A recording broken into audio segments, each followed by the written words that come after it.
TN Maharashtra news channel.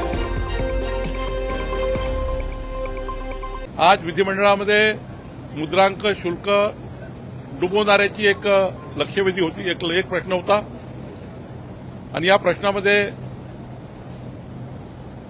1 April 2021 पासून 31 मार्च 2026 पर्यंत या राज्यात जे ऍडज्युडिकेशन झाले आहेत,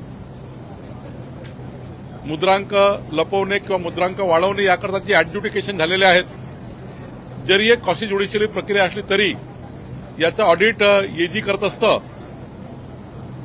महसूल खात्याने असा निर्णय घेतला आहे की आता हे जे ऑडिट झालं आहे किंवा जे ऍडज्युडिकेशन झालं आहे याचं संपूर्ण लेखापरीक्षण करायचं।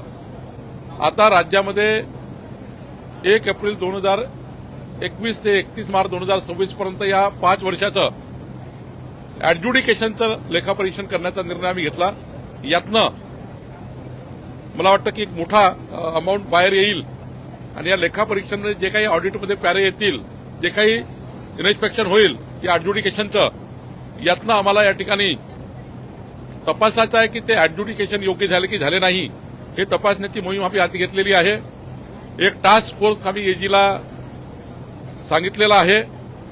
एजी आमच्या महसूल खात्याचं संपूर्ण ऍडज्युडिकेशनची तपासणी करेल आणि जे काही समजा याच्यामध्ये चुकीच्या पद्धतीने जर ऍडज्युडिकेशन झालं असेल त्यामध्ये एजी जे काही पॅरा काढतील, एजी जे काही लेखापरीक्षण करेल त्यावर महसूल खातं हे पुढची कारवाई करेल।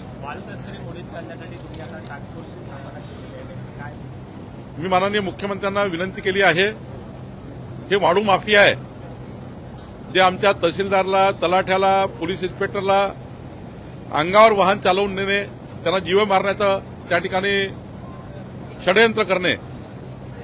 नागपूरमध्ये तर आम्ही 1000 लोकांचा व्हॉट्सअप ग्रुप चेक केलेला आहे, तो चौकशीमध्ये आला आहे। जे सर्व्हिलन्स करतात की महसूल अधिकारी कुठून जातो, पोलीस अधिकारी कुठून येतात, त्यांच्या मागावर राहणे, त्यांच्या पिछावर राहणे, आमच्या अधिकाराचा पाठलाग करणे, त्यांना जीवे मारण्याचा प्रयत्न करणे, असे जे प्रकरण सुरू आहे याकरता एक आम्ही गृह खात्याच्या सोबत बसून अशा वाळू माफियावर मोका माध्यमातून कारवाई झाली पाहिजे।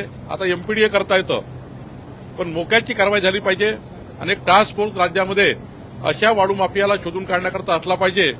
याकरता आम्ही आज पुढे जातो आहे। आजच्या तारांकित प्रश्नामध्ये याबद्दलच्या उत्तर देताना मी सांगितलं।